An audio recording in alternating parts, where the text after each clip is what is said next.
Gravação iniciada, presidente. Farei a convocação do patrão, presidente. Ok. Ok, Janaína. Itens 59, 60 e 61 da pauta das condutas da Conselho Nacional do Voto. Favor de disponibilizar os dados oficiais.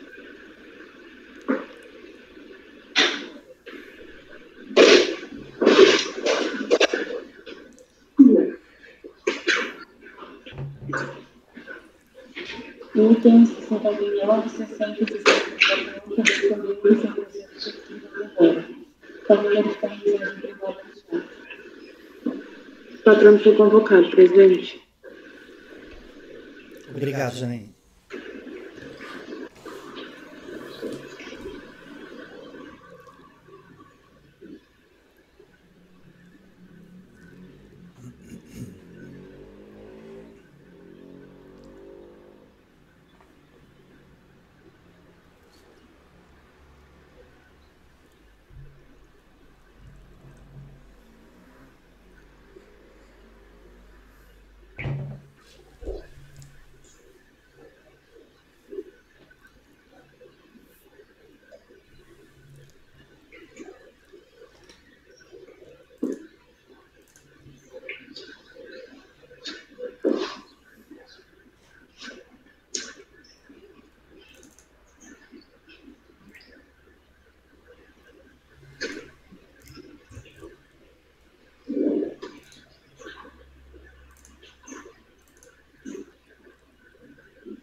Bom dia, os senhores me ouvem, me enxergam? Bom dia, doutor. Eu não estou lhe vendo. Eu estou com pouca familiaridade com o aplicativo, não sei se vocês estão Estão me ouvindo? me ouvindo. Eu estou, Eu Renato. ouço. Eu estou. Tá, obrigada. Mas eu não patrão tô... sem imagem e o volume está muito baixo. Meu volume tá baixo? Não, é do patrono, do patrono.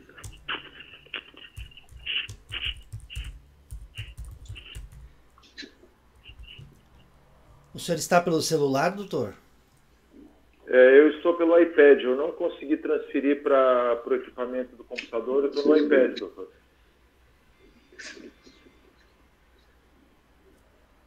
Eu vou tentar desligar o fone para ser captado um pouco melhor, tá bom? Tá, joia. Vocês me ouvem melhor?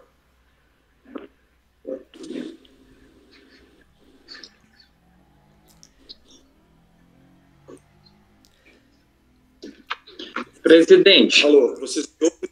Oi. presidente, eu sei que tem uma ordem de julgamento. Eu estava lendo o acordo do 59 da Renata, aí depois eu passei a vista o acordo 60 e 61 também, se tratam da mesma matéria, só que são os reflexos das contribuições. E eu já adianto que eu vou pedir vista do número 59. E aí, consequentemente, vai se expandir a vista para 60 e 61. Eu não sei se tem alguma alteração na ordem de julgamento já essa informação, mas eu já estou te antecipando que eu estava dando uma lida nele agora e eu não me acho ainda na condição de votar, não sei como vai ser o desenrolar da discussão, mas pela leitura do voto eu já adianto que eu pediria vistas, tá? Tá, então... No caso, o Gregório pede a vista, aliás, o Ibiapim pede a vista, que é o primeiro, né, Márcio? Pode ser? Então, daí a gente não faz essa discussão depois da leitura do voto. A gente vai pedir, então, para a Renata fazer um resumo do relatório, daí o patrono faz a sustentação oral, aí Renata faz a leitura do voto, se for possível fazer um resumo do voto, aí vai sair com vista, a gente estuda durante o mês e na próxima reunião a gente retoma esse julgamento. Doutor, o senhor vai ficar só com o áudio? Eu estou... Vocês não estão me vendo? Não, não estamos. A câmera está desligada. Não, eu acabei de tentar ligar, Excelência. E agora, vocês estão conseguindo me enxergar? Não. Vocês me desculpem que eu não tenho familiaridade com esse aplicativo, é a primeira vez. Eu estou vendo Eu estou enxergando. Só 6 imagens. Você está conseguindo enxergar o patrono, Francisco? Eu cheguei. Está de azul? Eu não enxerguei. Os demais conseguiram enxergar? Não, eu não estou vendo o patrono. Eu estou vendo... Excelência, eu acho que é porque está abaixo na tela. Se o senhor observar, porque assim, ó, das 6 imagens eu consigo ver a minha e mais 2 também. Um senhor que está de verde, que não aparece o nome, que me falou que eu estou de azul. Tem um outro senhor que usa óculos. E Luiz. Eu peço desculpas, olha. A gente tem usado aqui no Tocantins, hoje inclusive aqui é feriado, por causa da Constituição, criação do Estado, 32 anos do Estado, né? E eu peço vênia, peço desculpa. Se vocês puderem me ouvir, pelo menos no áudio, né, eu agradeço. Eu não sei, olha, sinceridade, eu não sei qual que é a orientação do CARF nesse caso, quando não tem o vídeo, tá? Mas, colegas, tudo bem para vocês? A gente só ouviu o patrono, tudo bem? Então tá, eu não sei, patrono, doutor, como é que vai ser o CARF, eles vão interpretar isso aí, mas Presidente, então, oi, fala, Janaína. o patrão não pode fazer sustentação com a câmera desligada. Não pode? Pode, Ele tá pode? liberado. Ele pode. Então tá, a Janaína já nos esclareceu aqui que pode. Então tá, doutor, a relatora então vai fazer um resumo do relatório. Aí já lhe dou a palavra, o senhor faz a sustentação oral, ela daí faz a leitura do voto, e o Márcio já anunciou que vai pedir vista, daí já vai sair com vista os 3 processos, tá bom? Ok. Renata, então pode fazer a leitura do relatório, mas Renata, se puder fazer um resumo, a gente agradece, tá bom? Pode começar. Eu destaquei aqui uma parte do relatório, que não é muito grande, e os 3 processos são idênticos. A única diferença é que são tributos diversos, mas eles são idênticos, a solução é a mesma. Então, o Márcio vai pedir vista desse, é a mesma solução para todos. A única divergência é que eles foram segmentados em autos diferentes, tá? Então, vamos lá. Trata-se de crédito previdenciário, AIOP, Debicat número tal, lançada em nome da proprietária da obra de construção civil em epígrafe, cujo montante consolidado em 27 de 2 de 2010 é de R$ 12.219,69, na competência 6 de 2009, referente às contribuições devidas à Previdência Social, correspondentes à parte empresa e do financiamento dos benefícios concedidos em razão do grau de incidência de incapacidade laborativa decorrentes dos riscos ambientais do trabalho, de URAT, incidente sobre o valor arbitrado da mão de obra empregada na obra de construção civil, matrícula C, número final 61. Os outros casos, um é terceiros, a contribuição, e o outro é a contribuição dos empregados, se eu não me engano.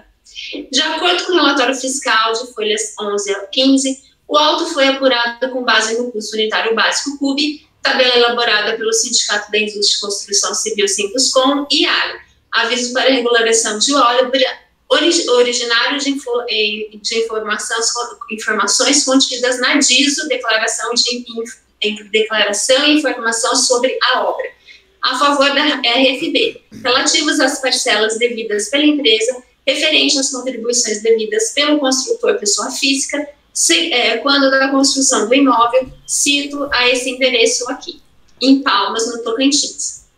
Registra ainda que a contribuinte espontaneamente solicitou a regularização da obra mediante protocolização da declaração de informação da obra, LADISO, na unidade de atendimento da RFB em Palmas, Tocantins, onde foram prestadas as informações que possibilitaram a emissão do aro, de folhas 23 e 24.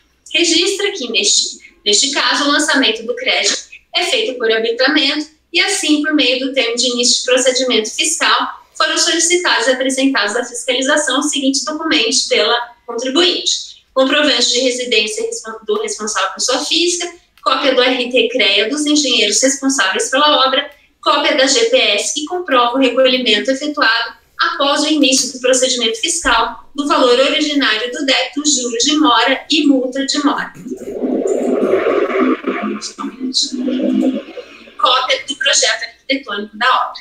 Esclarece que, em relação ao recolhimento nos termos do artigo 138, parágrafo único do CTN, artigo 7º, inciso 1º, parágrafo 1º do decreto 70.235, a contribuinte não se encontrava espontânea, uma vez que o pagamento foi efetuado em 16 de 8 de 2010, após o início do procedimento fiscal.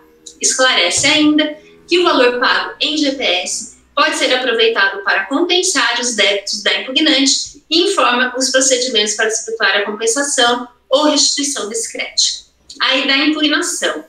Esclarece a contribuinte que, em 12 de 6 de 2009, procurou a Delegacia da Receita Federal do Brasil para regularizar a situação da obra de matrícula 661, de sua responsabilidade, e foi informada da existência do valor de R$ 10.594,72, pendente de regularização, que, consoante aro, refere-se ao percentual de 36,8% da mão de obra empregada aferida de forma indireta, que, por motivos alheios à sua vontade, não pôde efetuar o pagamento dentro do prazo legal, vindo somente a fazê-lo no dia 16 de 8 de 2010, com os devidos acréscimos legais, totalizando R$ 3.724,39, conforme GPS já postado aos autos, e apresentada ao agente fiscal por ocasião da entrega dos demais documentos solicitados no termo de início do procedimento fiscal, aqueles a quais me referi acima.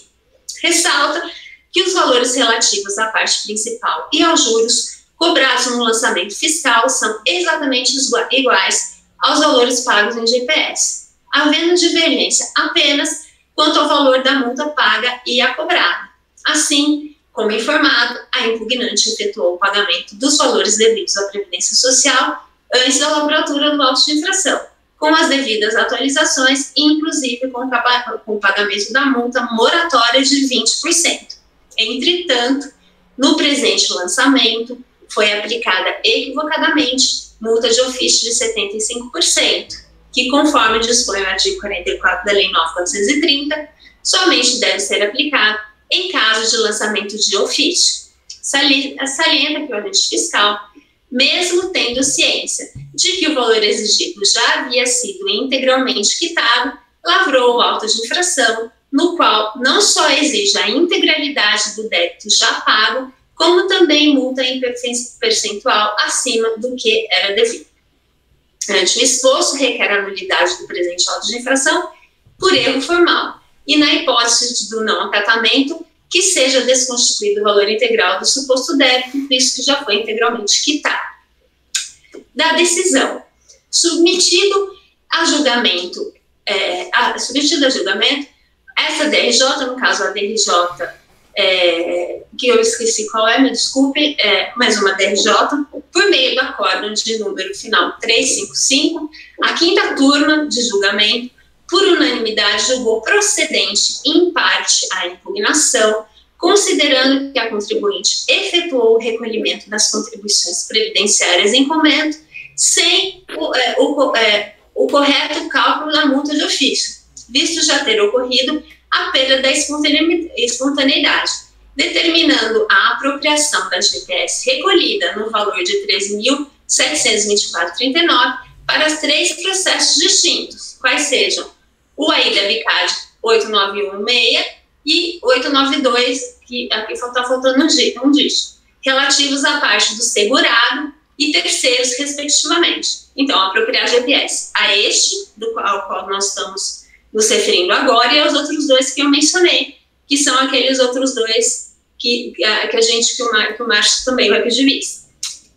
Observando a impossibilidade técnica de se implementar a decisão constante no citado acórdão, no sistema interno de cadastramento de débitos da Receita Federal do Brasil, Plenos Sicob, o setor responsável pelo cadastramento, Sicob, DRJ, BSB, DF, devolveu os autos à DRF Palmas Tocantins para apropriação da citada GPS.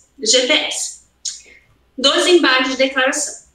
No entanto, em 18 de junho de 2013, a Seção de Controle e Acompanhamento da DRF Palmas Tocantins apresentou à Folha 6869 embargo de declaração relativamente ao acórdão final 355, esse acórdão proferido pela DRJ, ante a impossibilidade técnica de se atender à solicitação do SECOG DRJ-BSB-DF no que diz respeito à apropriação da GTS. A DRJ conheceu... Espera aí que eu diminuí a li aqui. E aí, a DRJ-BSB conheceu e deu provimento aos embargos de declaração em questão para substituir o dispositivo do acórdão embargado, qual seja, acordam os membros da 5ª turma de julgamento por unanimidade de votos por considerar procedente em parte a impugnação, retificando o acórdão tributário exigido pelo seguinte texto: acordam os membros da 5ª turma de julgamento por unanimidade de votos revisar o acórdão número final 355 de 9 de dezembro de 2011, considerando improcedente a impugnação, mantendo o crédito tributário lançado. Notificada dessa decisão aos 15 de 10 de 2013, a contribuinte interpôs recurso voluntário a 1º de 11 de 2013. Não houve contrarrazões, é o relatório. Ok, Renata.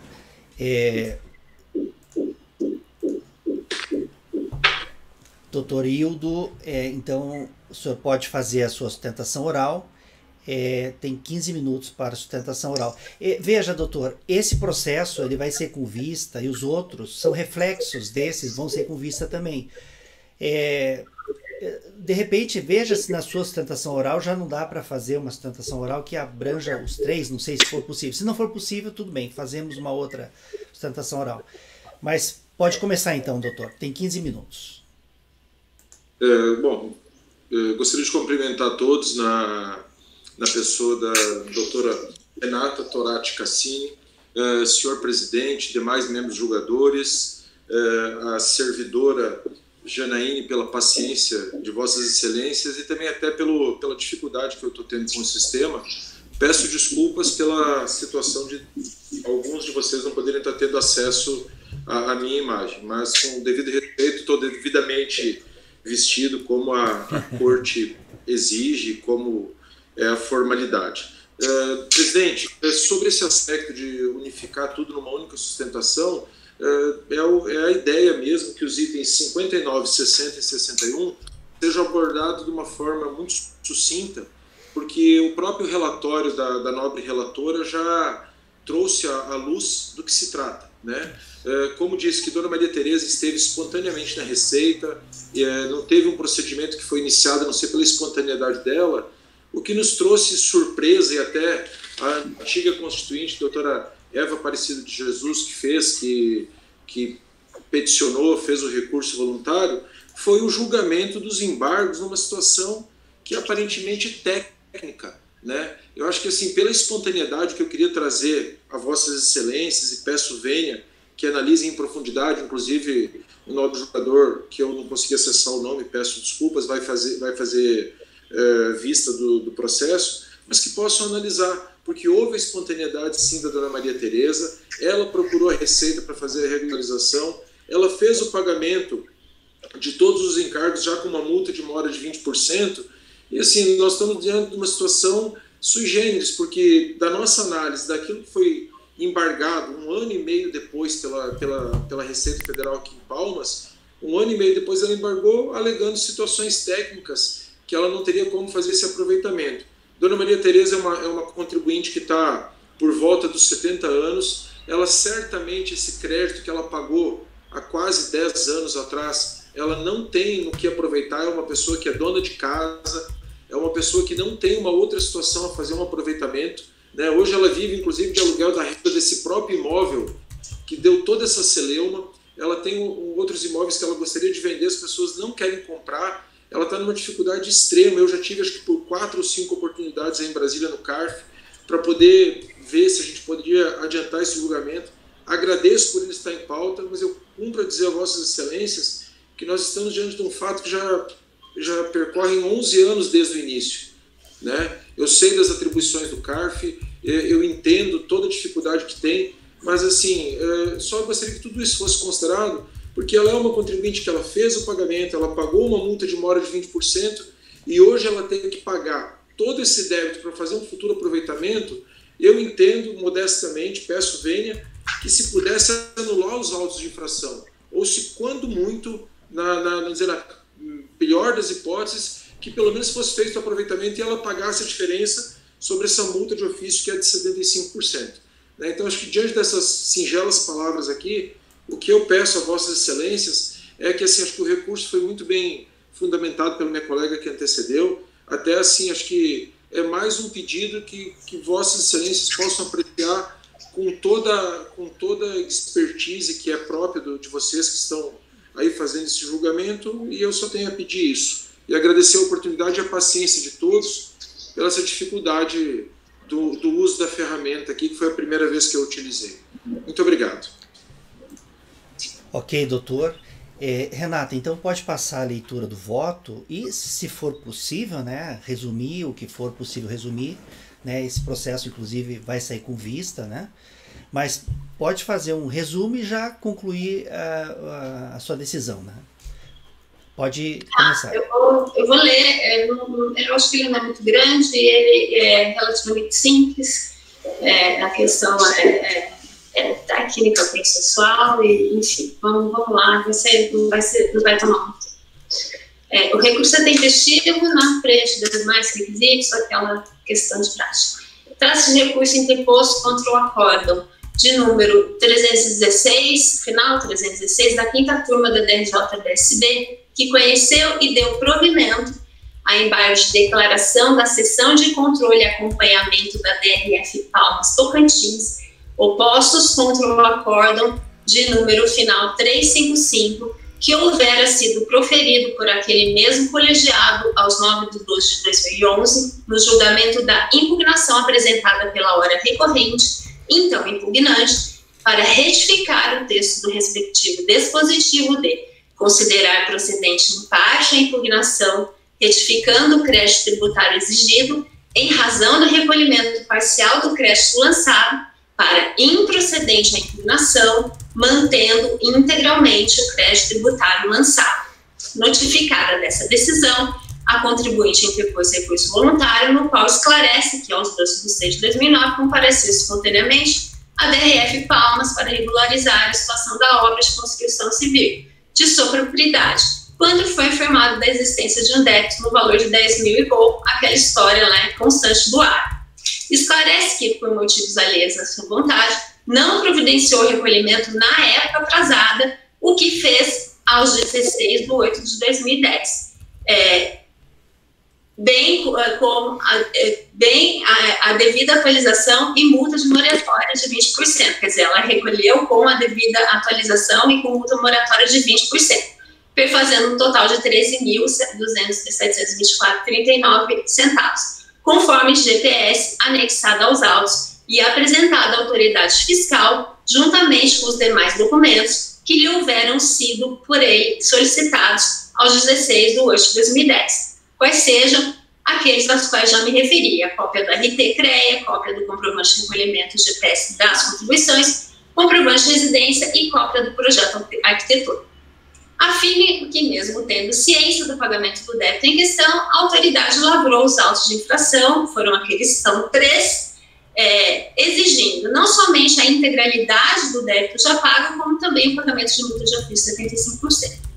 Notificado do lançamento, a recorrente apresentou impugnação, que foi julgada aos 9/2/2011, por meio desse aludido acórdão final 355, que reconheceu a existência do débito, mas somente em relação à diferença do percentual da multa aplicada, confirmando o adimplemento parcial do débito e determinando a apropriação pelo órgão competente da DRF como crédito no presente auto de infração do valor recolhido, uma vez que a diferença diz respeito apenas da multa aplicada, não passível de alteração pela DRJ. Informa o recorrente que dessa decisão, que não apresenta nenhuma falha que justifique qualquer medida que não a do seu imediato cumprimento, a DRF Palmas apresentou embargo de declaração nos quais pontua apenas dificuldades técnicas para o cumprimento do acórdão referido. Alega que o esperado é que esse recurso sequer fosse conhecido, uma vez que nosso ordenamento jurídico não apenas admite embargos de declaração quando o acórdão recorrido contiver obscuridade, omissão ou contradição entre a decisão e os seus fundamentos, e mesmo assim, dentro do prazo de 5 dias da ciência da decisão. Diz, no entanto, que esse recurso não somente foi conhecido, como provido, em total afronta os direitos da contribuinte, pois a 5ª turma da DRJ-BSB revisou a decisão anterior e proferiu novo acórdão de final 316, aos 27 de 8 de 2013, mantendo a constituição integral do débito, sem observar o prazo legal e com fundamento apenas nas dificuldades técnicas operacionais da DRF no cumprimento do acórdão embragado, colacionando acórdãos de nossos tribunais que em nada se aplicam ao presente caso, visto que o primeiro acórdão proferido e revisado não apresenta nenhum erro material. Alega que toda celeuma foi provocada pela própria autoridade fiscal, que mesmo tendo ciência de que a recorrente já houvera procedido ao pagamento do débito, com os acréscimos legais que entendia devidos, lavou 3 autos de infração exigindo a integralidade da dívida já quitada, ao invés de lançar apenas o valor da diferença que entendia devida pela recorrente, qual seja diferença entre multa recolhida de 20% e a multa de ofício de 75% lançada, conforme se extrai do artigo 33, parágrafo 7 da Lei 8.212. E acrescenta que a exigência de créditos indevidos ou a sua cobrança de modo mais gravoso não apenas é injusto, imoral e ilegal, mas constitui crime de excesso de exação tipificado no artigo 316, parágrafo 1º do Código Penal.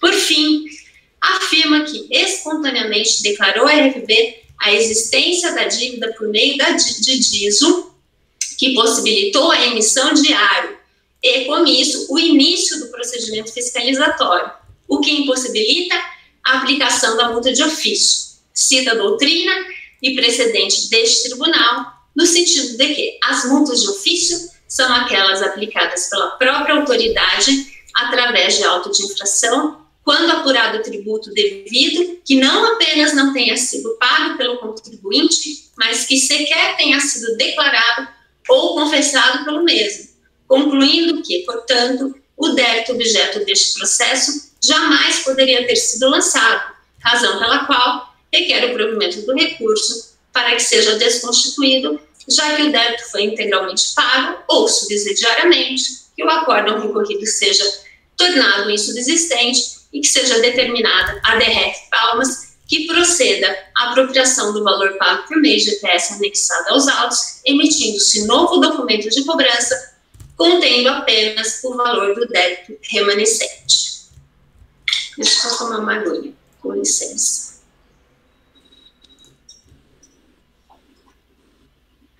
Pois bem, anote inicialmente que em seu recurso voluntário, recorrente impugna apenas o conhecimento e provimento pelo julgador de primeira instância dos embargos de declaração opostos pela DRF Palmas Tocantins do acórdão de final 355, proferido pela 5ª turma da DRJ-BSB aos 9 de 2 de 2011, no julgamento de sua impugnação, que teve por objetivo a alteração do resultado ali proferido de procedente empate em relação ao caso ao crédito tributário exigido, determinando a apropriação da GPS recolhida para improcedente e a aplicação de multa de ofício sobre o valor lançado.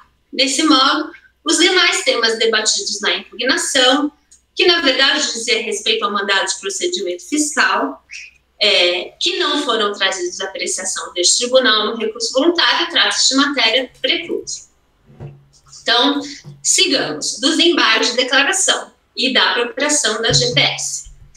No julgamento de sua impugnação, aos 9 de 2 de 2011, a 5ª turma da DRJ-BSB proferiu o acórdão de final 355, do qual consta expressamente o seguinte: por ser razão de direito, reconheço a cópia da guia de recolhimento da Previdência Social GPS, que está a folha 33, no valor de R$ 13.724,39, e recolhida no dia 16 de 8 de 2010, trazida aos autos pela contribuinte e confirmada pela autoridade fiscal, item 12 do relatório de fiscalização, que confirmam o seu adimplemento parcial após o início do procedimento fiscal, a qual deverá ser apropriada pelo órgão competente da DRF como crédito no presente auto de infração, uma vez que a diferença será apenas com relação à multa aplicada, não passível de alteração pela DRJ.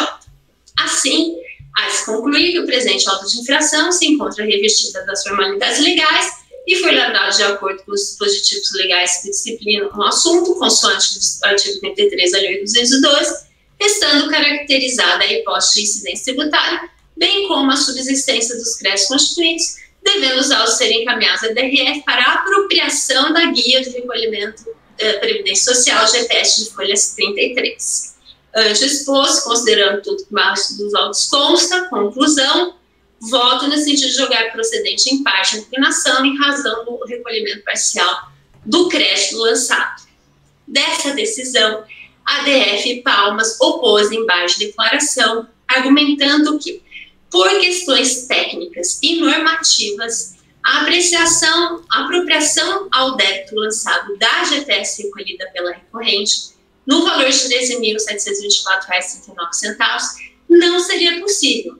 E após explicitar as razões impeditivas nesse sentido, tais como, por exemplo, impossibilidade de proceder à necessária emissão de título para o débito no sistema Plenos Sicob, seguida da retificação do campo identificador da GPS para o número do título emitido, vedação da instrução normativa RFB número 1265, de 30 de 3 de 2002, de retificação de GPS referente a competências incluídas em débito lançado de ofício, cujo pagamento tenha ocorrido em data anterior à respectiva Constituição, dentre outras semelhantes, concluiu que, diante das limitações técnicas citadas e considerando que o recolhimento da GPS foi efetuado após o início da ação fiscal e antes da constituição dos débitos, uma possível solução seria o pagamento ou parcelamento integral dos débitos lavrados a IOPs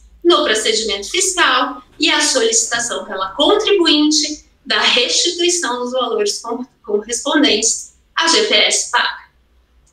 No julgamento desse recurso, a quinta turma da DRJ-BSD proferiu o acórdão número final 316, por meio do qual revisou o acórdão final 355 de 9 de 2 de 2011, considerando improcedente a impugnação e mantendo o crédito tributário lançado.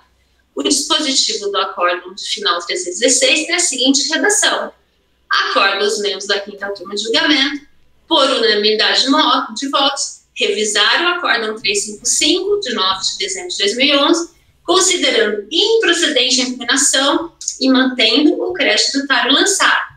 Observe-se que a relatora do voto condutor do acórdão, após transcrever o artigo 535 do CPC de 73, dispositivo legal este vigente à época, que disciplinava as hipóteses de cabimento dos embargos de declaração, atualmente reproduzidos no CPC de 2015, artigo 1022, assim se manifestou expressamente. Extrai-se do artigo 535 do CPC de 73, acima transcrito, que cabem os embargos de declaração apenas nas hipóteses de haver no acórdão obscuridade ou contradição e de ser omitido ponto sobre o qual deveria o julgador pronunciar-se. No caso em questão, embora não se trate das situações acima descritas, verifica-se ser inegável o acolhimento dos embargos de declaração com força e o efeito de modificar o julgamento anterior, sob pena de ser impossível declará-lo em razão das ponderações contidas neste, quanto à impossibilidade de proceder à devida apropriação da GPS.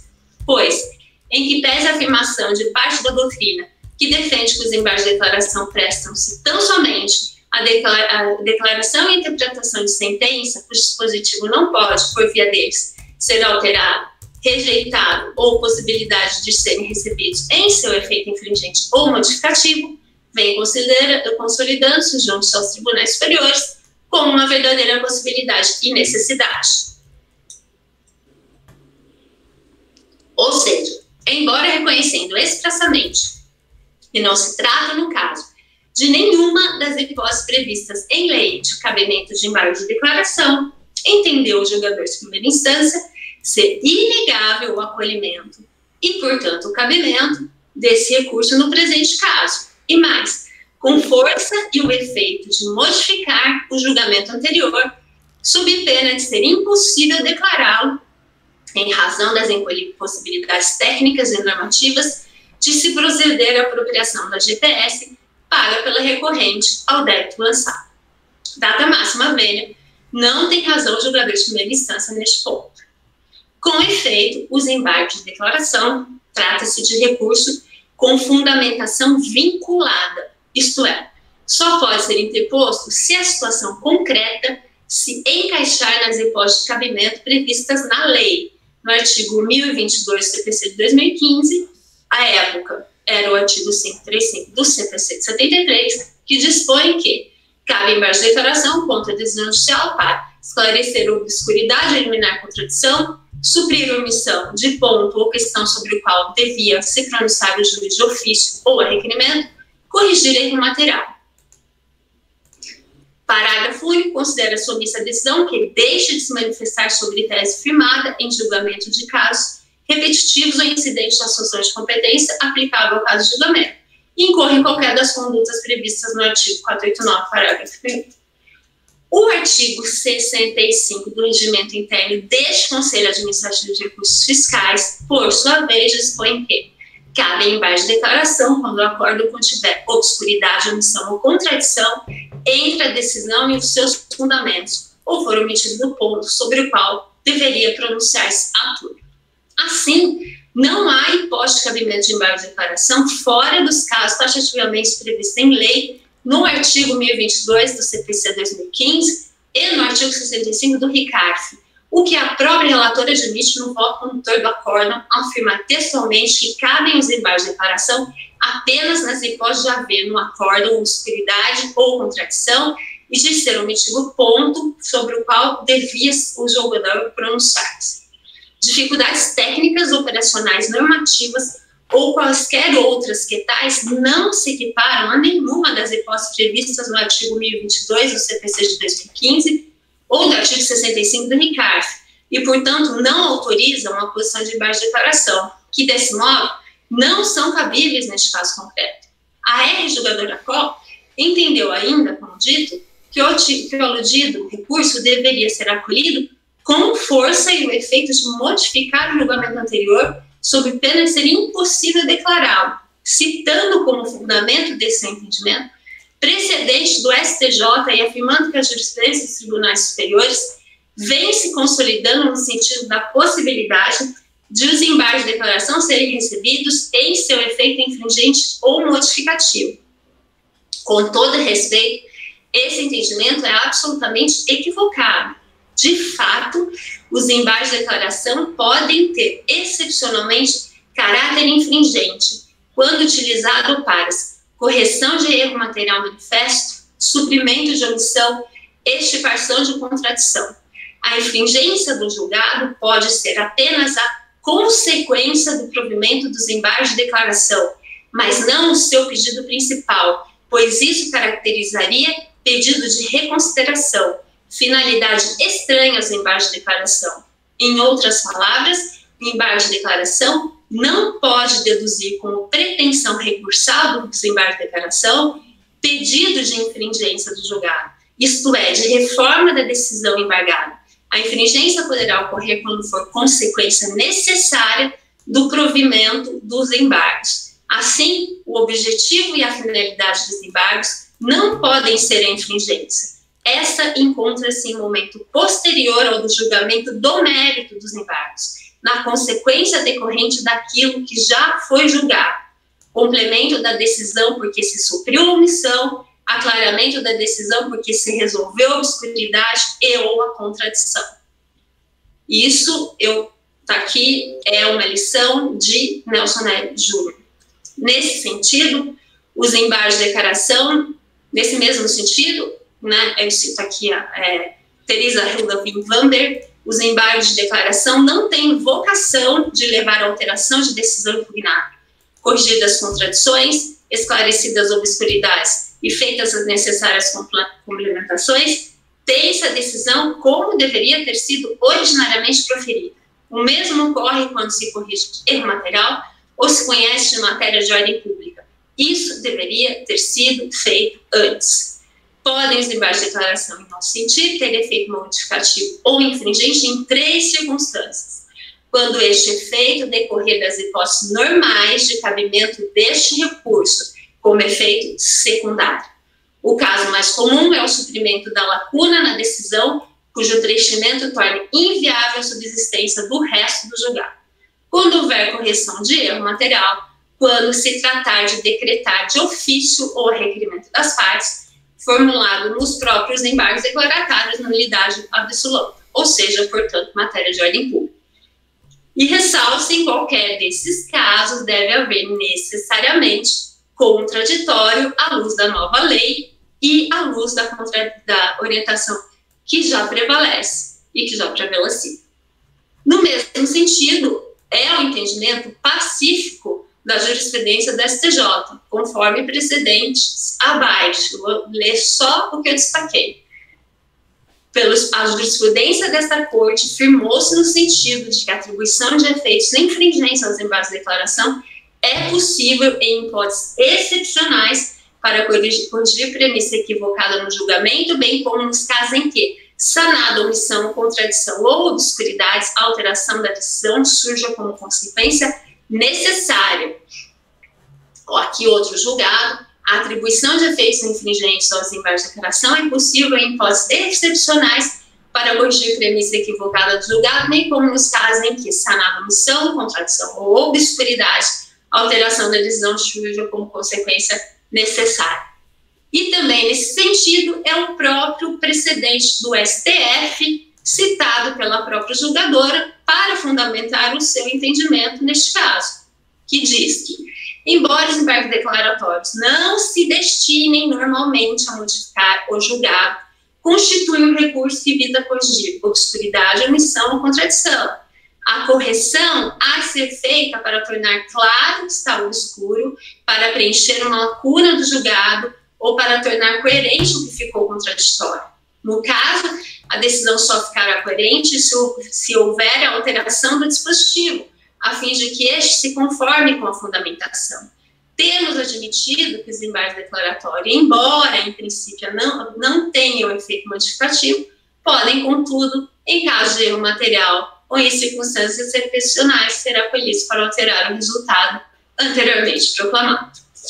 Assim, em primeiro lugar, há que se verificar se o recurso de embargo de declaração é cabível.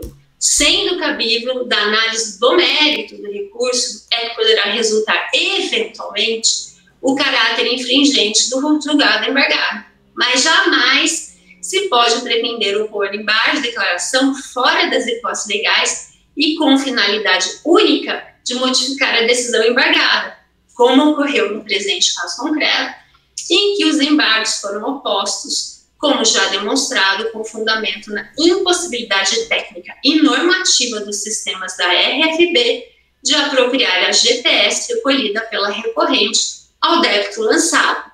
Só um minutinho. Observe-se, por fim, que o provimento dos embargos de declaração resultou não apenas na alteração do resultado do julgamento da decisão embargada de procedente em parte a impugnação para improcedente a impugnação, mas também na determinação por parte da decisão recorrida, no sentido de que, diante da citada vedação normativa e considerando que o recolhimento da GPS foi efetuado após o início da ação fiscal e antes da constituição dos débitos, deverá a contribuinte efetuar o pagamento ou parcelamento integral dos débitos lavrados no procedimento fiscal e a solicitar a restituição dos valores correspondentes à GPS recolhida. Determinação essa, com todo respeito, absolutamente despropositada e com a qual não se pode concordar. Com efeito, não é razoável que a contribuinte seja compelida a pagar o que não deve e a confessar dívida que não tem para equacionar um problema dos sistemas da Receita Federal do Brasil, que não são capazes de apropriar o pagamento parcial já efetivado ao crédito do TAR lançado. Convenhamos, é a Receita Federal do Brasil que deve encontrar a solução mais adequada para essa situação, inclusive mediante alocação manual.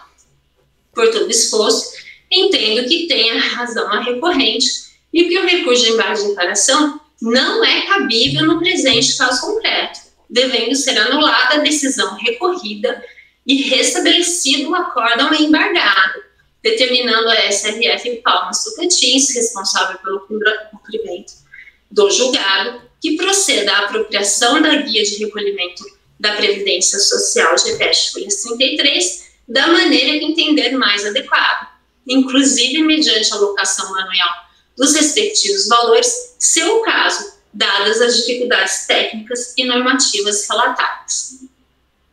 Posso prosseguir? Da multa de ofício.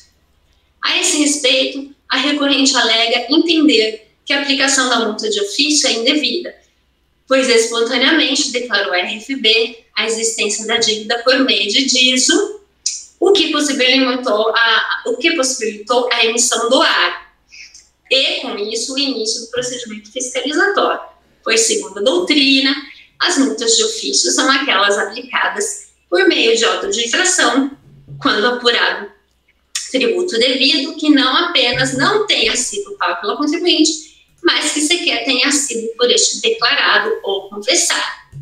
Neste ponto, entendo que a recorrente não tem razão. Com efeito, como ela mesma esclarece em seu recurso voluntário, embora tenha comparecido a DRF Palmas aos 12/6/2009. Oi? Tá travado para mim aqui. Vocês estão... Todo mundo está ouvindo normal? Eu estou ouvindo normal. Normal aqui. Normal. Normal aqui também. Aqui também está normal. Normal também. Agora voltou. Não, agora voltou normal. Mas teve um trecho aí que ficou todo mundo travado. Eu não consegui ouvir, mas acho que foi pouquinha coisa. Tá. Você quer que eu volte de onde, Fran? Eu volto. Peraí. Deixa eu localizar aqui.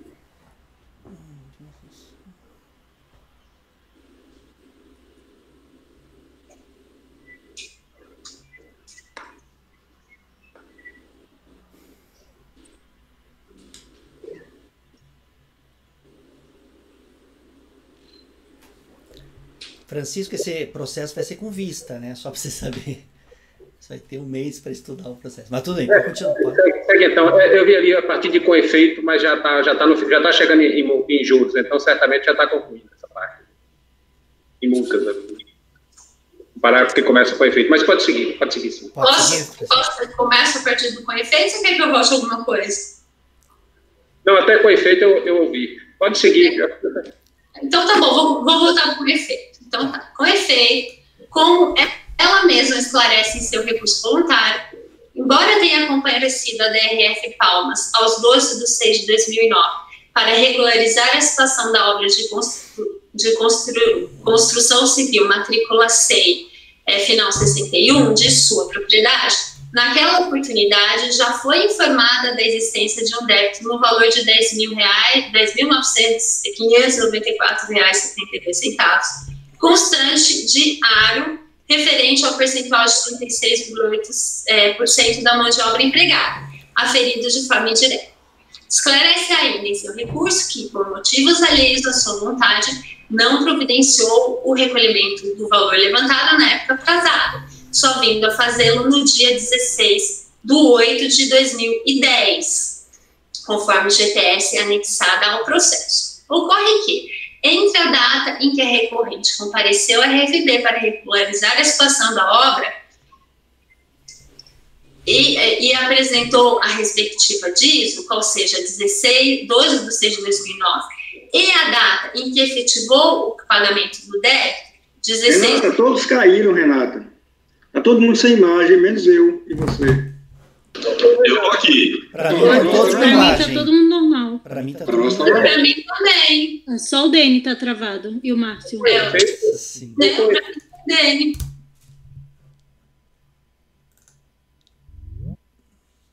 Tá normal, tá o som sem imagem, mas para nós aqui tá todos normais. Ué, quem... O Márcio não tá travado para vocês? Não, é desse jeito. Agora o Gregório tá aparecendo para mim. Quem apareceu agora? O Francisco caiu. O efeito. Aquele o próximo à multa de ofício, já no finalzinho. Eu acho que pode seguir de onde concluiu mesmo. Quem que saiu? Alguém saiu ali, foi o... Ana Cláudia. Ana, a Ana voltar, só um instantinho. Porque tá caindo assim, pelo menos a mim caiu um VAR, agora voltou a Ana. Pode continuar, Renata. Então, ocorre que, entre a data em que a recorrente compareceu à Receita Federal para regularizar a situação da obra e apresentou a DISO e a data em que efetivou o pagamento do débito, teve início a ação fiscal, conforme termo de início de procedimento fiscal de folhas 16 e 17, do qual a recorrente foi cientificada aos 4/8 de 2010, conforme a R de folhas 18. Portanto, o pagamento do débito foi efetivado após o início da ação fiscal. E nos termos do artigo 138 do CPN, não se considera espontânea a denúncia apresentada pelo contribuinte nessas condições. E ainda que assim se considerasse, o que, como dito, não é o caso, nos termos desse mesmo dispositivo legal, a responsabilidade pela infração somente seria excluído se a denúncia espontânea fosse acompanhada do pagamento do tributo devido, o que, como a própria recorrente admite, não ocorreu. Assim, quanto a este aspecto do seu recurso, a recorrente não tem razão. Por todo exposto, falta no sentido de dar provimento parcial ao recurso voluntário para anular o acórdão recorrido de final 316 e restabelecer o acórdão de final 355 de 9/2/2011, determinando a SRF Palmas dos Cantins responsável pelo cumprimento do julgado que proceda à apropriação da guia de recolhimento de previdência social de folhas 33 da maneira que entender mais adequada, inclusive mediante a alocação manual dos respectivos valores, se o caso, dadas as dificuldades técnicas e normativas relatadas. Ok, Renata. Colegas, o Márcio já manifestou... Dene, eu vou só esclarecer o meu pedido de vista, até para fundamentá-lo também para o patrono e também para o restante dos membros da turma, coisa bem breve, tá? Aparentemente, pelo que eu li do caso, pelo que eu pude acompanhar dos autos, a questão central mesmo é em relação ao recolhimento que foi efetuado e a autoridade de primeira instância, no primeiro acordo que ela fez, no primeiro acordo prolatado, ela especifica algo para mim que é assustador, inclusive, no acordo 46355, no penúltimo parágrafo, ela fala que o voto, ela fala que o adimplemento é após o início do procedimento fiscal e julga procedente em parte, porque teve um adimplemento posterior ao início da ação fiscal, ou seja, não foi espontâneo, não é matéria de contencioso, é matéria para ser aplicada, para ser feito o enfrentamento de contas na SACAT, no órgão de cobrança e administração tributária da Delegacia da Receita Federal. Bom, aí vem uma outra coisa que é tão assustadora quanto, que é um embargo a essa decisão, que não existe a espécie normativa de embargo dentro da DRJ, não existe previsão de embargo, existe a previsão sim de rever a própria decisão se for identificado um lapso manifesto ou inexatidão material. Artigo 32 do PAF, salvo o melhor juízo. Aí vem uma outra decisão que faz algo mais bizarro ainda. Ela decide reforma da decisão anterior, ela torna improcedente o julgamento de algo que estava errado, a meu ver já estava errado. E quando a Renata anula a decisão, essa segunda decisão, ela faz uma repristinação da outra decisão, Ao repristinar outra decisão, ela convalida algo que para mim também está errado, que é o reconhecimento de um recolhimento que eu não confirmei até então, extemporâneo, ou seja, um recolhimento após o início da ação fiscal, como motivo para reconhecimento de procedência em parte do julgamento. Então, por todos esses motivos, eu preciso realmente ter mais tempo para estudar o processo, até para resolver a questão central, que é muito simples, é saber se pagou ou não pagou antes do início da ação fiscal. É isso, presidente. Tá certo, então. Agora sim, só para complementar o que o Márcio falou, esse pagamento assim, posterior à ação fiscal, ele não tem, ele já está fora da espontaneidade contribuinte. Ele, no máximo, se o fiscal entender que realmente existe o pagamento, ele, no máximo, pode deduzir lá no lançamento. Ele já poderia deduzir, até para simplificar o trabalho, né? Ele já poderia simplificar assim, quando ele apurasse o montante, né, esse valor que já foi pago, ele poderia tirar. Mas realmente é muito confuso, está muito confuso. Agora também não consigo enxergar, assim, talvez, não sei se a relatora pudesse abordar, necessariamente a repristinação automática, sabe? Eu não sei se fosse Luiz, o caso. Esse não, processo dela, desculpa interromper, ele vai ser com vista. A gente vai ter 30 dias para estudar o processo com calma. Eu acho que daria pra gente... Eu só fiz algumas divagações, sim, que dado o até para me situar quando eu for fazer a vista, até para me situar quando eu for...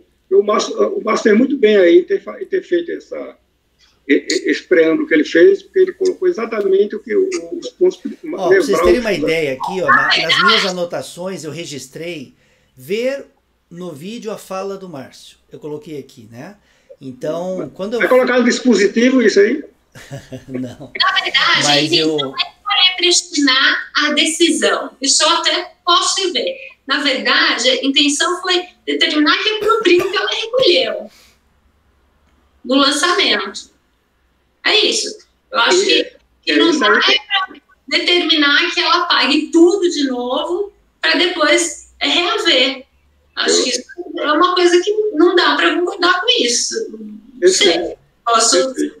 Não acho que eu concordo. Acho que isso aí é uma coisa que, honestamente, não cabe. Mas tem uma série de caneladas aí, como o Márcio enumerou bem, sabe? Esse raciocínio final está perfeito. Ele teria que realmente apropriar isso para tirar da exigência que foi feita, sabe? Perfeito. O problema são os fatos anteriores que o Márcio elencou aí, que são realmente bem complicados aí, tá?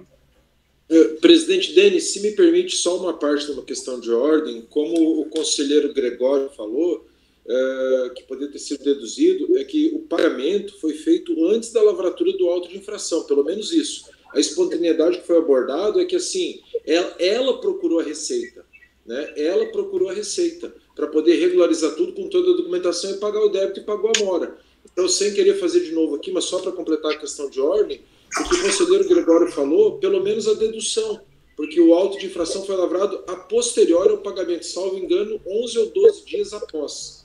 Tá? Desculpa pela intervenção e pelo adiantado da hora, agradeço pela paciência e pelo aprofundamento de vossas excelências, que, como cidadão, ainda mais hoje no dia do aniversário da Constituição, eu fico muito feliz dessa participação de vocês aí, desse julgamento técnico, porque às vezes a gente pensa que a gente está tão longe, a gente pensa que não é técnico, mas eu vejo que vossas excelências estão muito bem preparados, né? A relatora Renata se aprofundou bastante no relatório, em tudo, e eu agradeço e peço desculpas pela minha nova intervenção.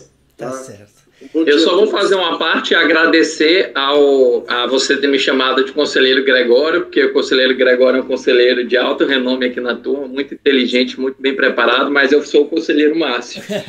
De outro modo, se o recolhimento for espontâneo, o recolhimento tem que ser feito uma retificadora de lançamento. Se o recolhimento for extemporâneo, aí não há uma retificação do lançamento, mas há apenas a apropriação do pagamento ao débito, que não é matéria de contencioso, mas é matéria de execução do controle de cobrança do crédito tributário, que é nas delegacias de origem. É por esses tantos motivos que você até elencou, que o pagamento é espontâneo, merece a vista, tanto eu imagino, presidente, 59, 60 e 61 também, se quiser agilizar, eu já expando minha vista para todos, já que é o mesmo assunto. Conselheiro Márcio, desculpa, só mais uma intervenção, é que o nome de vocês não aparece aqui para mim.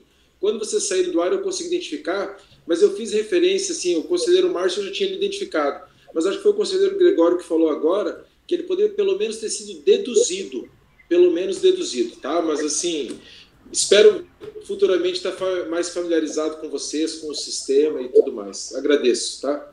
Tá certo, então, doutor. Eu só, até porque você pediu a vista, se eu fosse votar, e eu acho que eu vou da minha vista, eu vou votar sim, eu iria divergir, iria dar provimento, dar parcial provimento ao recurso do contribuinte, mantendo a autuação e determinando que a unidade de origem compense o valor recolhido anteriormente. Porque... Então você não ia divergir? Então você não ia divergir? Não, eu não iria entrar em detalhes de embargo de declaração que foi acatado lá. Independentemente de ser, o seu voto está tecnicamente perfeito. Mas eu votar pelas conclusões. Não iria entrar nesse detalhe da DJ ter admitido isso daí. Eu iria simplesmente votar e dar provimento parcial para ir determinar que compensasse o valor. Eu acho que é ok. Acho que no final das contas o que importa é o resultado.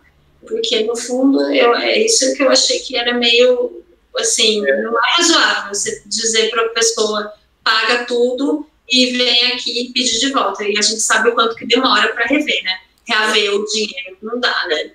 E acho que o auditor não poderia ter feito o que o Luiz colocou a possibilidade, porque a multa, isso aí o próprio sistema já calcula em cima da base de cálculo, né?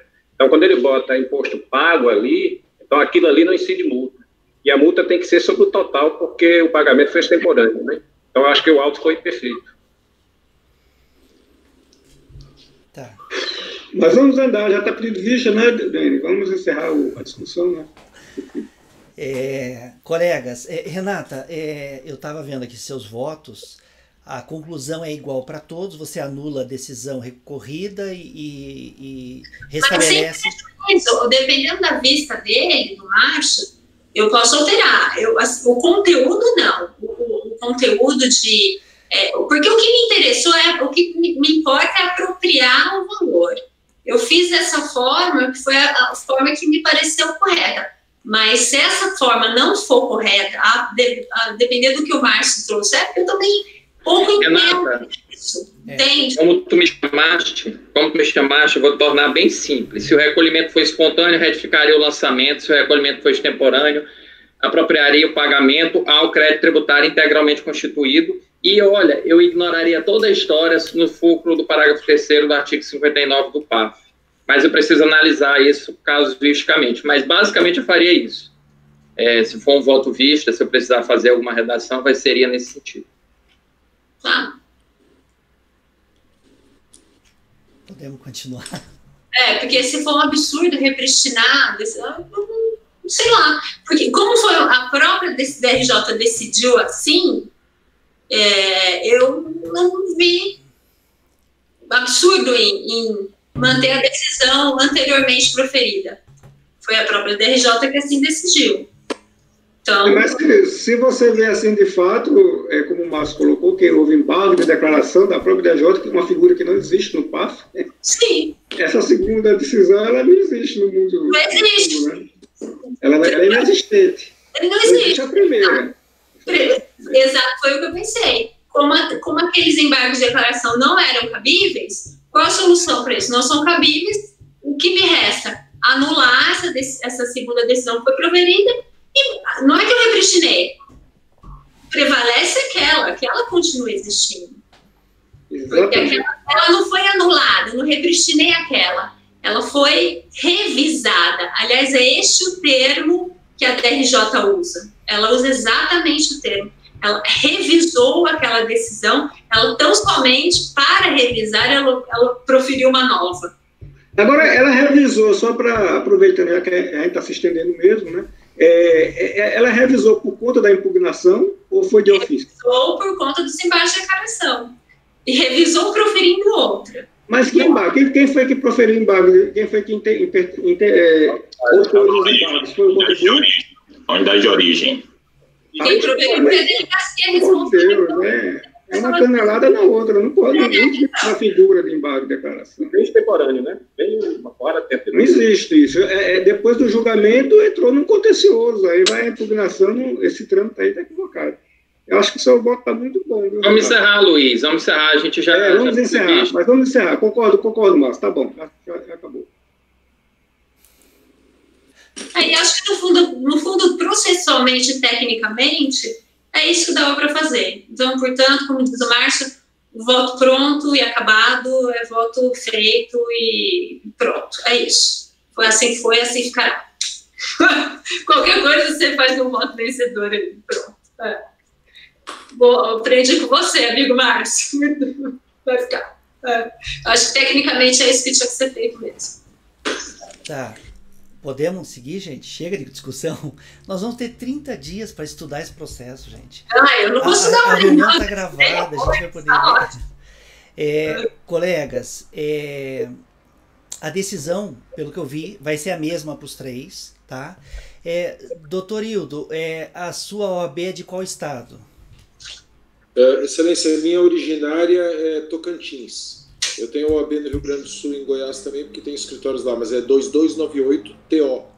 Tá, 2298, que é a que está aqui comigo, eu só tenho o número, eu não tinha aqui o estado. Perdão, foi meu colega que fez a inscrição, é 2298-TO, Tocantins. Tranquilo, já coloquei. Hoje eu falo de Palmas. Tá. Falo de Palmas.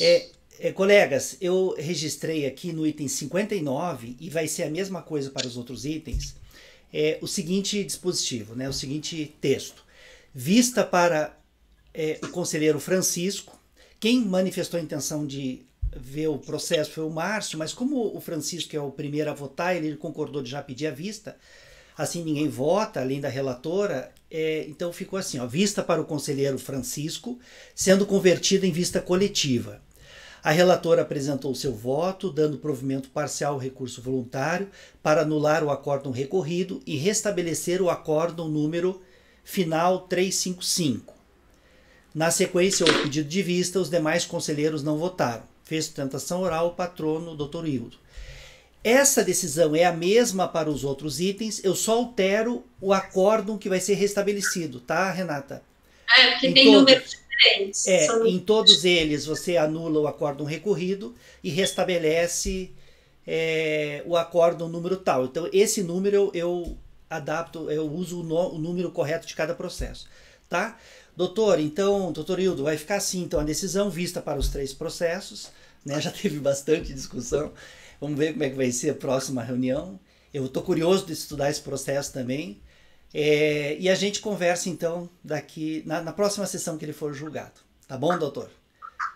Muito obrigado. Agradeço a paciência com a turma nessa discussão toda. Eu que agradeço vocês aí, excelente. Agrego conhecimento aqui em pleno feriado. Muito obrigado. Tá certo, então. Um abraço, tudo de bom, doutor. Para vocês também. Obrigado, presidente.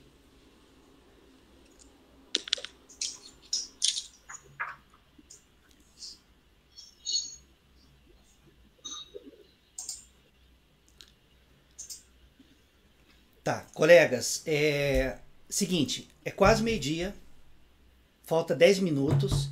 Eu acho que a gente consegue fazer, uma das vistas da manhã a gente consegue fazer, até 1h da tarde, que é a vista... Cabedelo. Eu estou, inclusive, querendo, quando começar a sessão da tarde, fazer as outras vistas. Eu acho que vai fazer rápido, tá? As vistas. Eu estudei todos os processos, fiz algumas anotações, eu acho que vai ser rápido. Vamos ver se a gente consegue fazer o item 44, quer dizer, não é item 44, 44 da pauta de agosto. É o município de Cabedelo, é o item 1 da pauta. Colegas, esse processo, o item da pauta, que é do município de Cabedelo, ele saiu com vista, porque nesse caso aqui, vocês vão lembrar, quem entrou com a impugnação foi a prefeitura, tá? É um lançamento feito em face da Câmara Municipal de Vereadores, tá? Quem entrou com a impugnação foi a prefeitura, o que está correto. Foi a prefeitura que tem legitimidade recursal, personalidade jurídica, foi a prefeitura que entrou com o recurso, com a impugnação.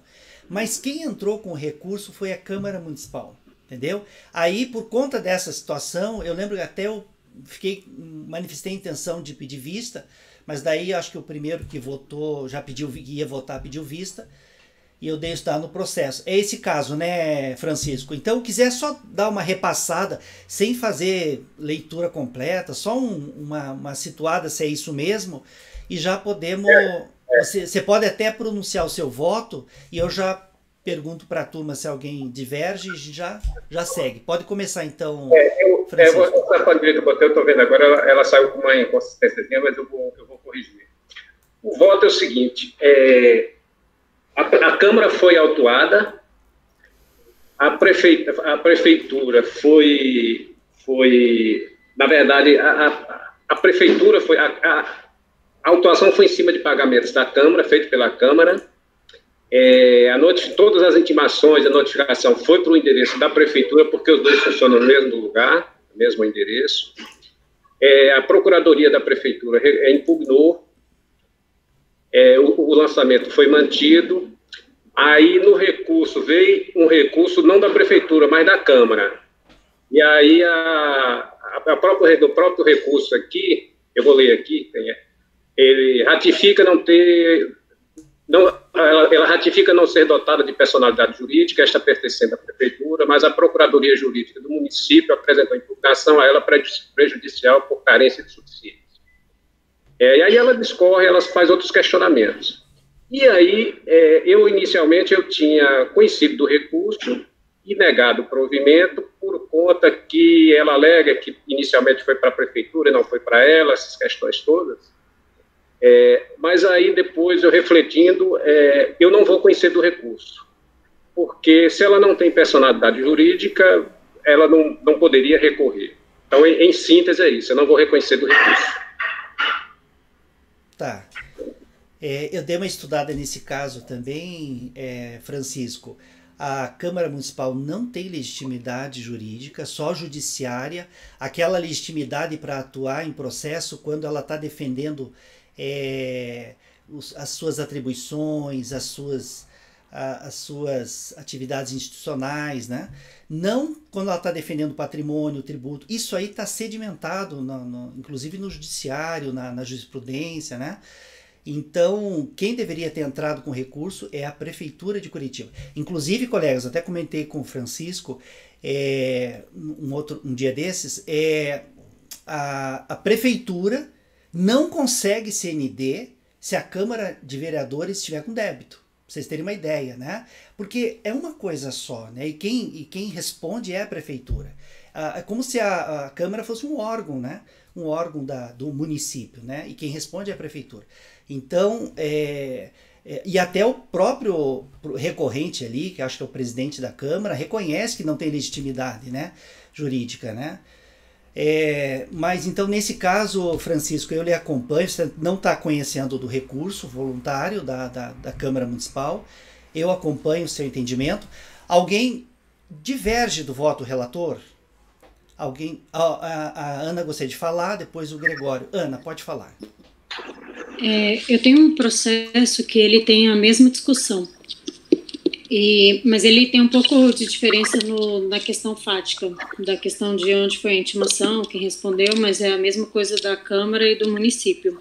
Então, estou adiantando um pouco, mas eu aleguei de ofício a nulidade do lançamento, que não pode ser feito em nome da Câmara. E eu achei um processo do STJ que foi em repercussão geral, que ele fala desse entendimento que a Câmara não poderia ser a responsável pelo débito. Então, nas razões de decidir do STJ, a questão é exatamente a mesma. Eles acabam por anular o lançamento anterior, porque tinha sido feito em nome da Câmara. Então, independente de quem chegou a recorrer ou não, tem uma nulidade lá atrás, né? Seria aquela questão da nulidade inicial, e aí todos os frutos seguintes devidamente envenenados. Nesse caso, Ana, o lançamento foi na Prefeitura. No auto de infração, como a fiscalização faz sempre, ela coloca o nome da Prefeitura tracinho Câmara, para deixar claro que aquele é débito de um órgão da prefeitura. E é assim que a fiscalização faz sempre. Se ela faz um lançamento contra o Estado, ela coloca o nome do Estado, tracinho Secretaria de Saúde e tal. Mas o lançamento foi... Tanto é que quem foi intimado do lançamento foi o prefeito. Foi o prefeito. Mas a gente conferiu o CNPJ aquela vez. Não, e o CNPJ não foi que a gente tá certo. Não, o CNPJ... É da Câmara, não é? Não é da Prefeitura. Então, esse seu argumento não parece, para mim, ser condizente. Que eu ponho um tracinho e quer dizer que é só...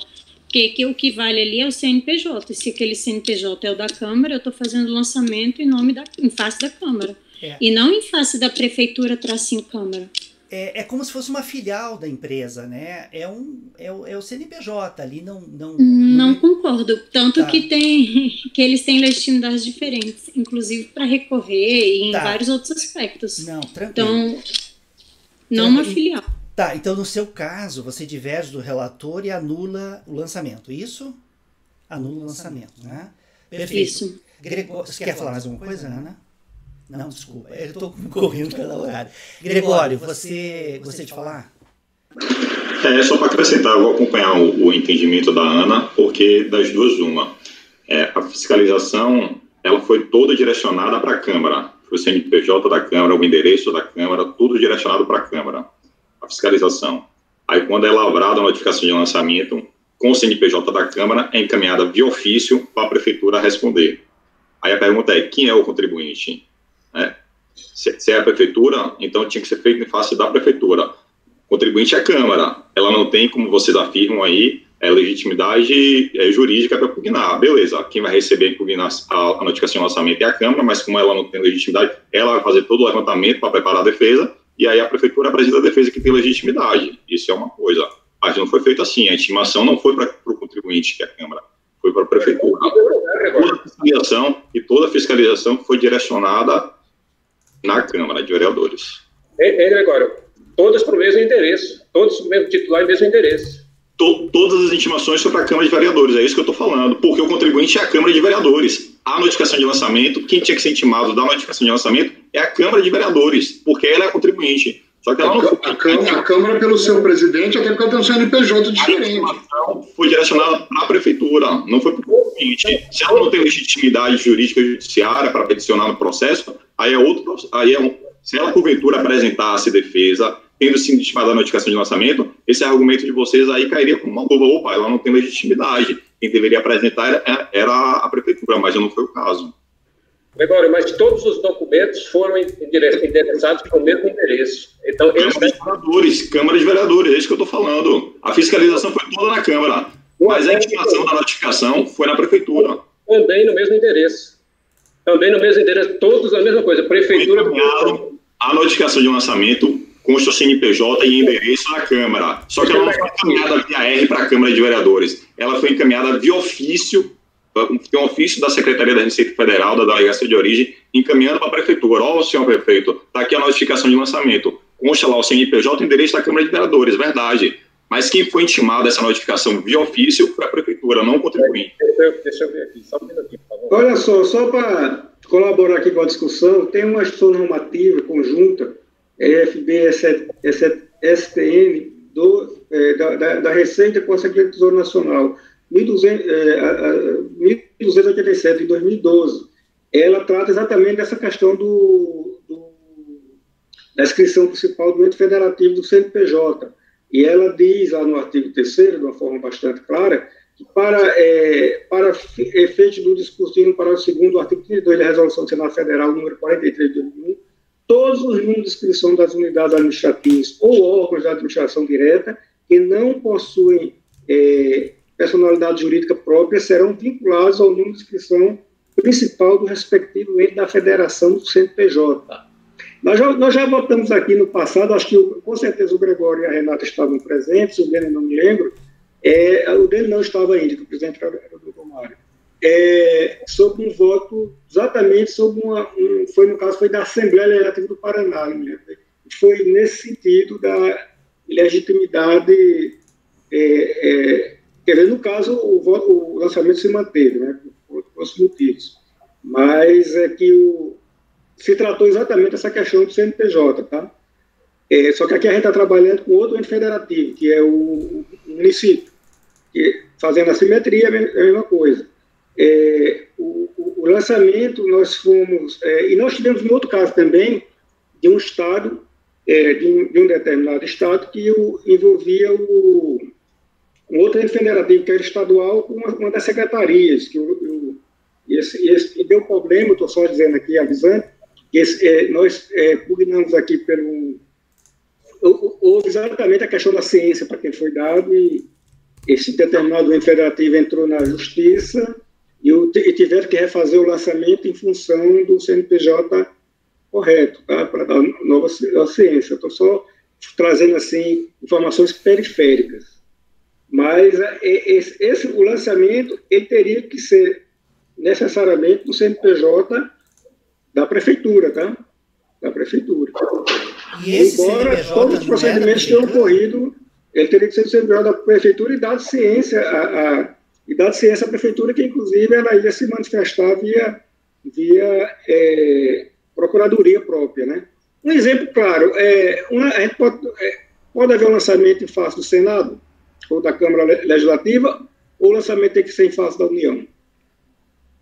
Tá. É uma situação, eu estou só mudando as camadas, eu estou falando assim de entes federativos, como pela simetria constitucional, a gente tem que raciocinar do mesmo jeito, né? Perfeito. Esse CNPJ não é esse final 001 lá, traço 89, não é o da prefeitura? Não, esse é o da Câmara de Vereadores. Vocês confirmaram? Confirmei. Eu lhe digo agora o da prefeitura. Então vamos dar a gente tinha conferido na sessão anterior também esses CNPJs. Colegas, eu já tinha manifestado, né, que eu ia acompanhar o conselheiro no voto. Eu mantenho meu voto. Eu vou manter meu voto. Tá? Eu estou pensando aqui em mudar essa questão do CNPJ. Eu vou manter meu voto. Então, se você manter, você vai divergir, sem mudar, né? Gregório, qual que é o CNPJ do município? Você sabe? Só um segundo. Você falou que encontrou da Câmara e do município qualquer.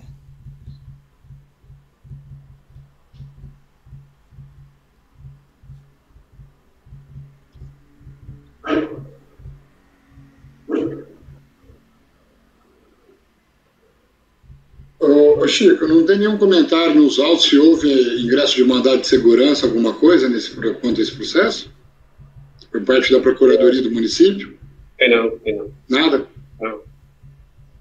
Não achei não.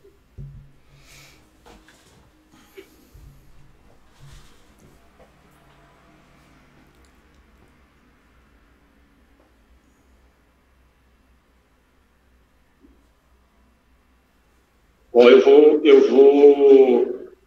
vou entrevistar alguém aí para gente... Oi, pois não. Você quer o número? Você quer consultar aí? Só diz qual que é o número para mim. 090. Tá. 1249. 3. 1000 ao contrário, 54. Esse é esse. Qual que é o dígito final? 54. Tá. Eu vou dar só uma olhadinha depois. Mas eu estou tranquilo com o meu voto. Nós temos aqui, olha só. Tranquilo com o meu olha voto. Só, pessoal. Colegas, é o seguinte, esse processo é com vista, né? Eu acho que podemos votar já, né? Luiz, acho que você já está em condição de votar, né? Você até... Já, eu vou só... Desculpe interromper, presidente. Eu vou só colacionar aqui a súmula STJ 525, que diz o seguinte, que é uma súmula, né? Ela diz o seguinte, que é um enunciado de súmula, minha propriedade. A Câmara de Vereadores não possui personalidade jurídica. Perfeito. Apenas personalidade judiciária, como o presidente falou. Perfeito. O presidente dele falou. Somente podendo demandar em juízo para defender os seus direitos institucionais. Perfeito. Isso é o enunciado 525. Perfeito.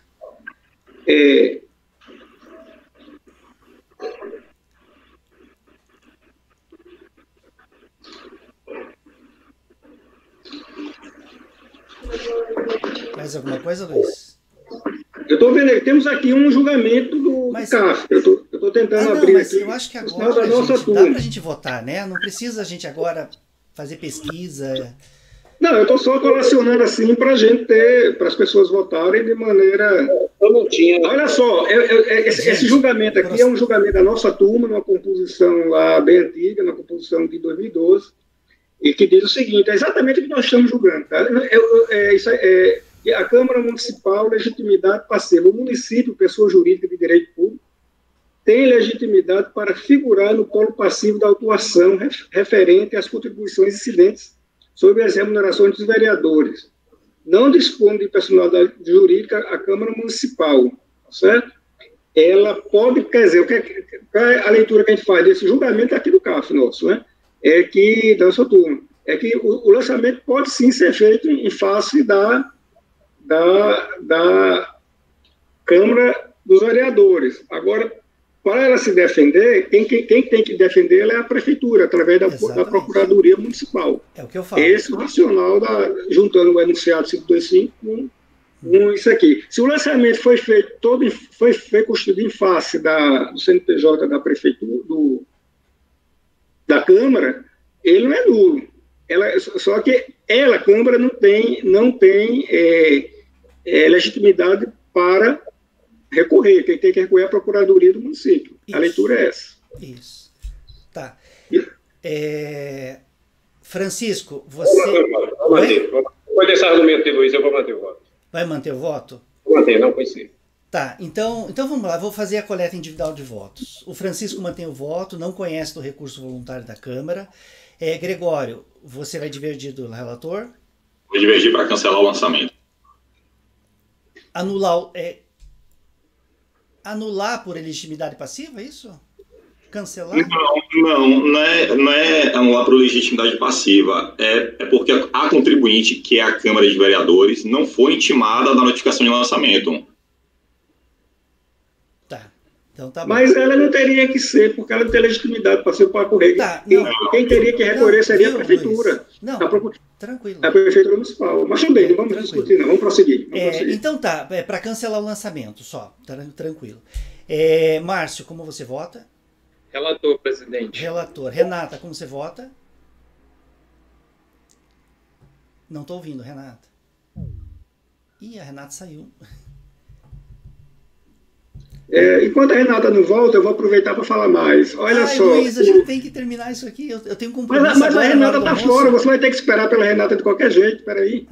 Olha só. Então vai ficar todo mundo calado esperando a Renata voltar. Olha só, no caso que nós voltamos aqui anteriormente, dos casos que eu citei aí, um dos casos que foi argumentado, foi no caso de um determinado ente federativo estadual, foi que a Câmara, só quem foi citado foi no caso, a Assembleia, e não a Procuradoria do Estado. Aí, gente, perdão. Vamos lá, já vou... Depois a gente conversa mais sobre isso.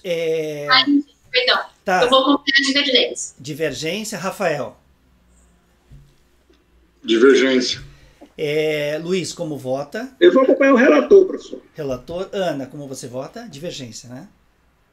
Desculpa, adiantei. É que você já tinha falado, já tinha adiantado. Né? Divergência. Eu vou acompanhar o relator, então. Então, nesse caso aqui, deu um empate, né, colegas? Não, é que a gente não está conhecendo o recurso. Então, ó.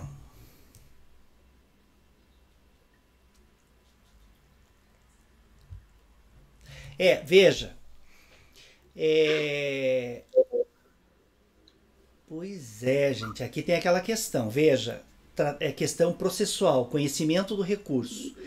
A gente, os conselheiros fazendários, metade da turma, vamos dizer assim, não está conhecendo do recurso. Primeiro que a gente vai julgar se conhece ou não, tá? A gente não está conhecendo o recurso, deu empate, metade conhece. Você conhece, né, Gregório? Conhece e nega e dá provimento para cancelar, né? Esse é o entendimento do... Tá, nesse caso, aplica-se o voto qualidade, tá? Porque é questão processual conhecimento, que é a portaria lá do ministro. Então, nesse caso, vai ficar assim, ó. Qual é a portaria mesmo? Já lhe digo.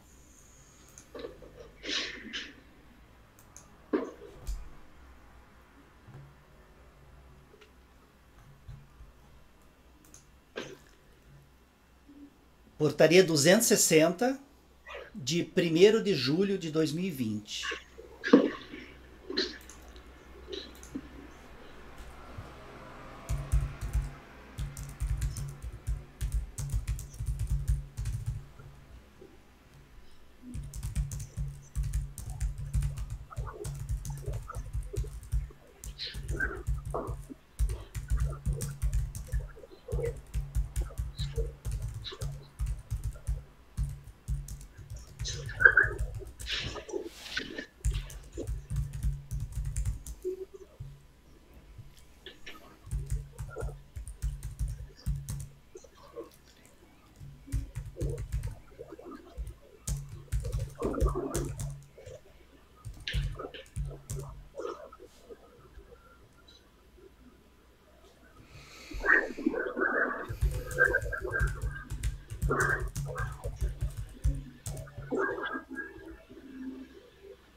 Daí, no caso, Gregório, você conheceu e deu provimento ao recurso. Seria isso, né? Para não ter que se estender, né?